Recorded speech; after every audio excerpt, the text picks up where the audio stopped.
Together with the signals, NgRx team decided to redesign the NgRx store by incorporating signals inside.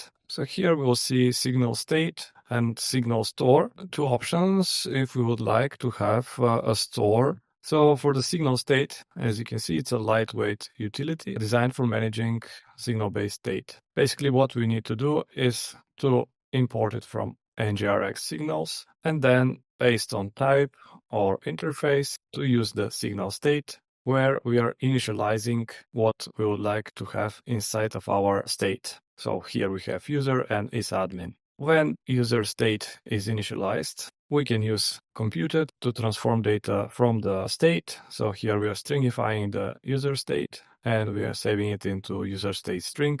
Also, we can use effects directly on the user state. So whenever someone tampers or changes our state, we can console log user state and the current value of the state using the effect. Accessing the state is similar the way we are accessing signals. So if we would like to grab the user part, we just add the parentheses and actually it will go here and list this object for us. For the isadmin is the same. Now let's see how we can update the state. So for this, we use the patch state function, again from NgRx signals, where we are passing as the first parameter the current state we would like to update, and then with what we would like to replace the state. Here is a partial update, so we are updating not the whole state object, but just the admin part or this key inside of the state. And also here, as you can see, just because our user was an object,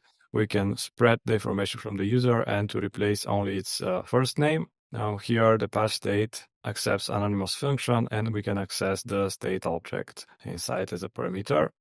We can quickly take a look at the usage of signal states inside of the component. So we are importing our signal state and patch state, and then we're initializing our signal state here for the object with key of count. Then we create increment and decrement functions that are manipulating the state using the patch state function. We're passing this state, so the read-only state, and we're increasing the count variable.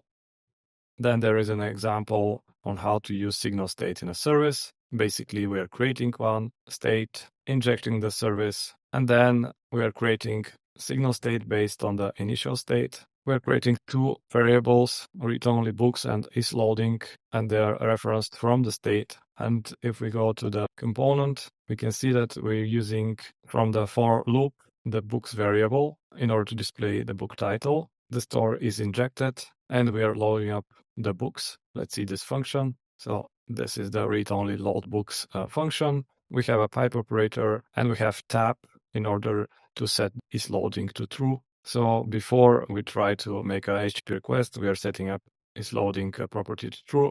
And we're using a new operator tab response that has extended ability than the tab operator to handle errors. And on success, we are updating our state with the loaded books from the service. If there is an error, we are logging it on the console. As a final step, we are just updating our isLoading property inside of our state. Again, inside of the component template, we are using all the properties from the store as they are signal representations. So that was the example of using signal state. So if you have a need of a store which is lightweight, this is the way.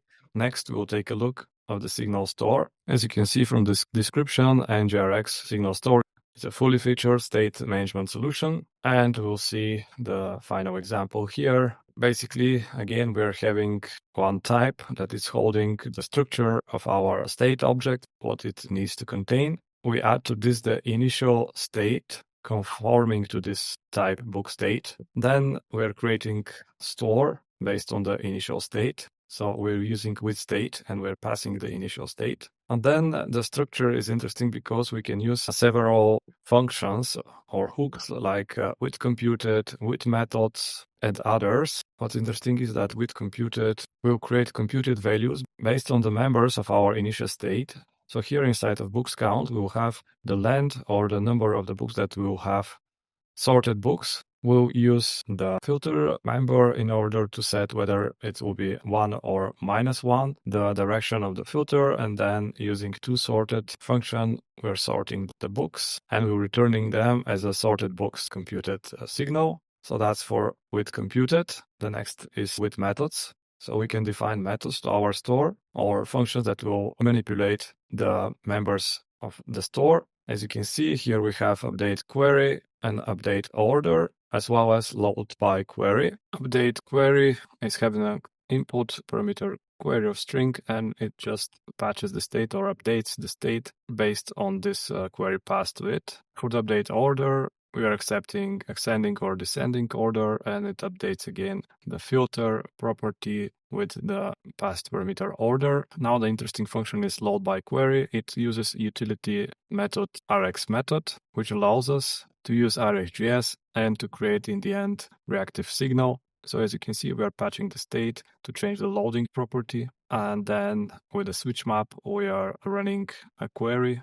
We're grabbing the response. In case of error, we are logging it on the screen. In case everything is all right, we are patching the state with the received information from the book service. And finally, we are updating our isLoading property. One more thing to mention for the with methods function. As you can see, we are using not only our store, so we are not only accessing our store, but we are injecting the service, book service, in order to have access afterwards in the methods that the store provides for us. So for example, book service, we're using it here in the return statement in order to trigger HTTP request and to load up and patch our state based on this request. From all this information, it's up to you to choose what kind of functionality you would like to have in your application. I would suggest first start using signal state, and when you feel more comfortable expanding it towards a single store, of course, it depends on the complexity of the application that you're dealing with.